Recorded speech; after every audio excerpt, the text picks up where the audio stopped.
안녕하세요. 캡틴의 주식 하이킥입니다. 오늘 글로벌 증시가 일제히 상당히 안 좋았죠. 일단 뉴욕 증시부터 살펴보겠습니다. 강세로 출발한 뉴욕 증시는 현재 시간 오후 2시 반 연준의 금리 결정이 나오는 순간 장중 고점을 형성했습니다. 그리고 파월 연준 의장이 발언과 함께 강하게 하방으로 빠졌습니다. 파월은 최근의 경제 회복이 예상보다 빨랐다면서 회복을 향한 여정은 매우 불확실하다라고 말을 했습니다. 그러자 시장은 일제히 불안감을 반영하기 시작했습니다. 연준은 완전 고용과 일정 기간 이상 2% 인플레이션 목표를 달성하기 전까지는 최소 3년, 지금부터 2023년까지입니다. 제로 금리를 지속할 것이라고 공식화했습니다. 그리고 미국의 신규 부양책에 대해 합의를 이루지 못하고 있는 공화민주 양당에 대해서도 아직도 거의 1100만 명이 실업 상태이고 추가 재정이 시급히 필요하다고 압박했습니다. 사실상 극도의 비둘기파적인 스탠스였지만 시장은 딱 두 가지에만 집중했습니다. 파월이 말한 경제 회복의 불확실성, 그리고 연준이 추가적인 자산 매입 등의 조치가 없었던 것에 대해서죠. 이 발언 직후 기술주를 비롯한 시장 전반적으로 차익이 나타나며 밑꼬리 없는 음봉 마감했고, 골드만삭스의 막판 상승으로 다우지수만 강보합 도지로 마감했습니다. 금융시장에서는 동일한 상황이나 재료, 이벤트를 두고도 지금 현재의 자리에 따라 정반대의 흐름이 나타나고는 합니다.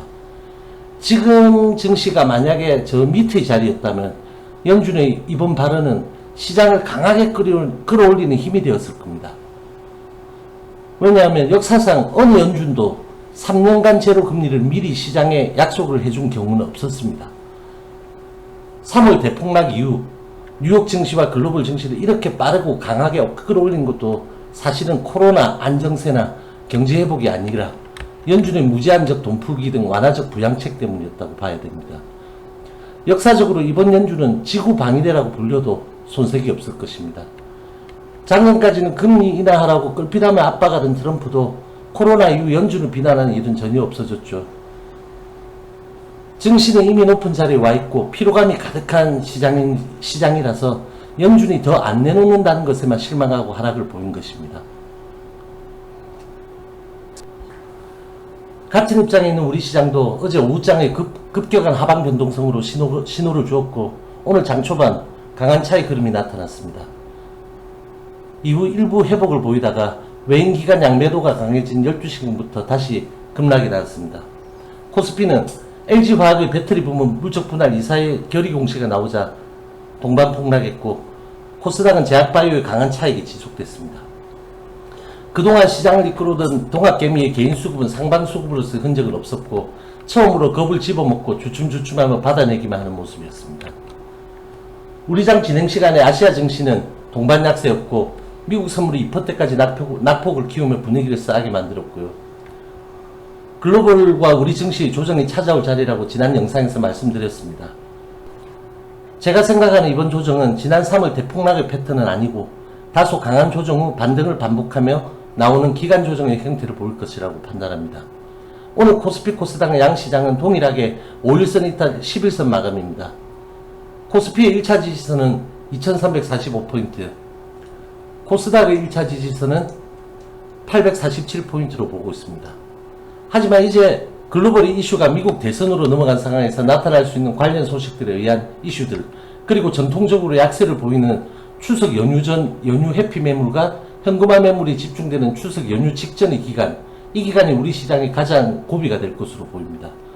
코스피가 만약 2380 부근을, 코스닥이 865 부근을 강하게 지지만 해준다면 우리 증시는 다시 강세를 유지할 가능성도 있습니다만 다소 보수적인 관점이 유효한 시기입니다.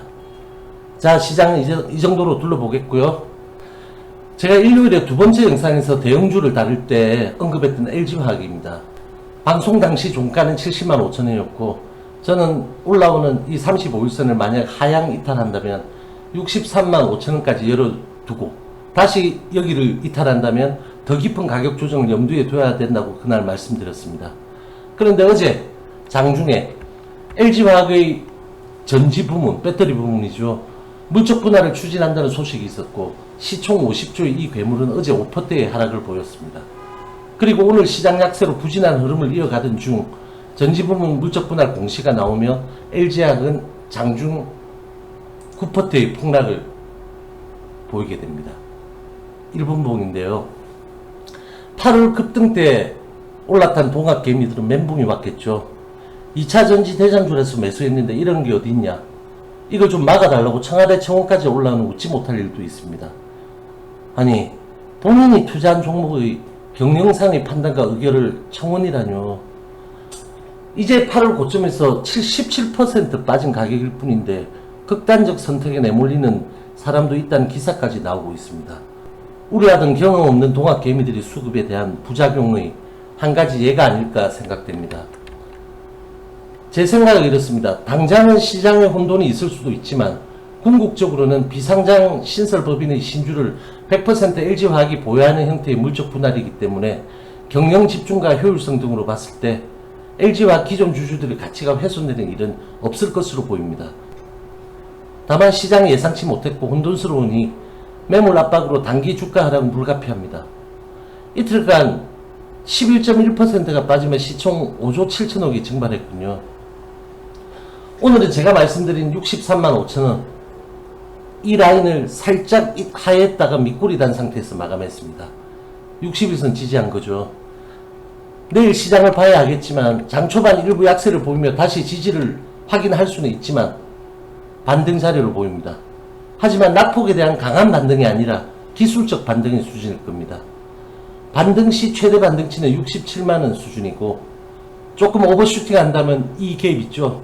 이 하락갭을 메우는 수준의 68만 7천원 부분까지는 일시적으로 반등이 가능하겠지만 직후 다시 약세를 보일 가능성이 큽니다. 보유자분들과 단타 대응 예정자분들 참고해 주시기 바랍니다. 특히 오늘 이 음봉 거래량은 LG화학의 사상 최대 거래량이 나왔습니다. 이 점 간과하시면 안 되겠습니다. 자, 그리고 HLB를 다시 보도록 하겠습니다. 제가 월요일, 화요일 이어지는 영상에서 수급과 재료에 대해서 다소 진지하게 말씀드렸죠. 오늘 다시 한 번만 더 강조드리겠습니다. 어제 저녁 엑스모의 아파티니 비수술 식도암 초록이 발표되었고 거기서 CR 완전간해죠. CR이 22.6% 7명이 확인되었다는 사실이 미리 알려졌습니다. 수많은 보유자분들은 또 밤새 설레며 보냈을 것입니다. 완전간해 대단한 거죠. 완치란 개념이 없는 암에서 완전간해란 암세포가 사멸된다는 것이니까요.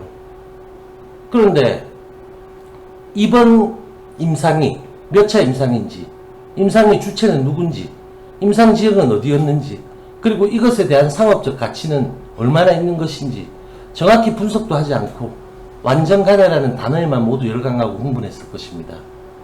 오늘 그 기사가 오후 2시 반에 나갔죠. 그 전까지 HLB의 거래량은 얼마였죠?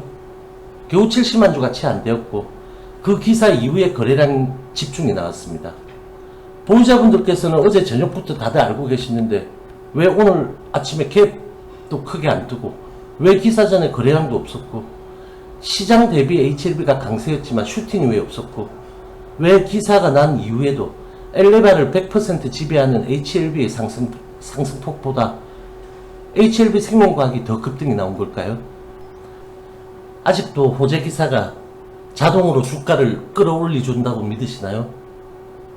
호재가 나온다면 그 수급이 어떤 수급인지, 어느 주체에서 그 수급을 넣고 있는지, 또 매도의 주체는 누군지, 거래량은 어떻게 배분되는지 그런 것들이 분석이 돼야 되고 그것이 곧 호가이고 그게 주가가 됩니다.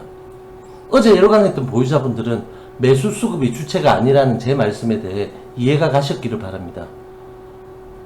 그분들의 잘못은 전혀 없습니다.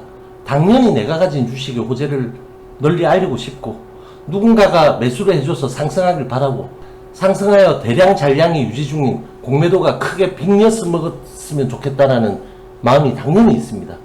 하지만 시장의 구조는 개별 종목만 쳐다보고 생각하는 우리 개인분들이 생각하는 것처럼 그렇게 단순하지가 않습니다. 그래서 때로는 대호재가 나와도 썰렁하고 아무것도 아니거나 아무것도 없어도 급등과 대량 거래가 나오기도 합니다.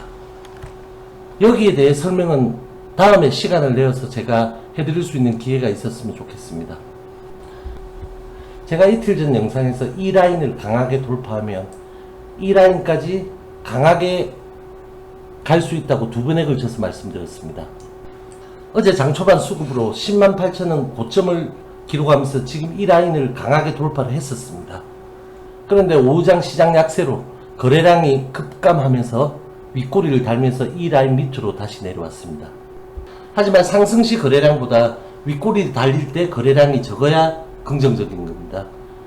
그리고 오늘 장중 거래량 없이 어제의 고점을 시도하지 못하고 있다가 식도암 기사 이후 거래량이 집중되며 정확히 어제의 고점 108,000원을 두 번에 걸쳐 시도했습니다. 하지만 돌파하지 못하고 저항을 받았습니다. 바로 볼린저 밴드 상단선의 저항을 받았습니다. 아직 과열권은 아니지만 볼밴드 상단선이 더 위로 확장되길 기다리고 있는 모습입니다. 그리고 오늘 2시 반 이후에 70여만 주 거래량으로는 강하게 볼밴드 상단을 돌파하고 이 라인까지 올릴 수 있는 수준의 거래량이 아니었습니다. 그것이 HLB 생명과학과의 상승폭 차이입니다. 그리고 자세히 언급드리기는 좀 그렇지만 8월 13일 여기죠 부터 본격적으로 시작된 매직과 장학이 L생이 HLB 생명과학이 HLB보다 더 잘 돼 있는 모습입니다. HLB 생명과학은 8월 14일 상한가 대량 거래보다 훨씬 많은 거래량이 다음 윗꼬리 양봉에서 터졌습니다. HLB와는 조금 다른 모습이죠. 이런 차이가 있어 단기 상승폭에 대해 LB는 아직 6월 고점에 도달하지 못했고 L생은 6월 고점을 이미 넘어서 1월 14일 연고점에 거의 근접한 상태입니다. HLB 생명과학과 HLB의 8월 13일 상한가 종가를 기준으로 오늘 종가까지 두 종목의 상승폭 이격은 23%가 나오고 있습니다. 시총 기준으로는 LBI 편차를 L생이 긴 시간 동안 5.5대1 수준으로 유지해왔지만 현재 4.5대1 수준으로 좁혔습니다. L생 주주분들은 축하드립니다. 그리고 LB 주주분들은 나쁘게 생각하실 게 전혀 없습니다. 이렇게 연동성이 강한 종목들은 반드시 키 맞추기 수렴이 나타나게 됩니다. 아무튼 결론을 내보겠습니다. H1은 지금 이 자리에서 이렇게 몇 개의 짧은 캔들이 나오며 다시 단기 수렴을 거치든지 아니면 즉시 시도가 되든지 이 라인을 강하게 시도 돌파를 할 수 있을 것입니다. 이 종목에 대해 많은 애착이 있으실 것이고 그래서 각자의 판단과 약에 대한 믿음도 가지고 계실 것입니다. 그래서 제 방송에서 제가 말씀드리는 것은 현재의 당면한 상황에 대한 단기 방향을 주로 말씀드리는 것입니다. 제가 만약 여러분들보다 더 알고 있는 것이 있고 예상하고 판단하는 것이 있다 하더라도 그것은 그 상황 그때그때 나누어서 말씀드려야지 지금 상황에서 훗날의 기업 가치나 LB가 얼마까지 갈 것이라는 둥 이런 말씀은 드리지 않는 것이 여러분들의 각자의 판단에 도움이 되실 거라 생각합니다. 저는 영상을 통해서 여러분들에게 도움을 드리는 것이고 모든 최종 판단은 결국 여러분들의 몫이 될 것입니다. 오늘 영상도 길어졌습니다. 저와 함께 여러분들의 성투는 계속될 것입니다. 화이팅!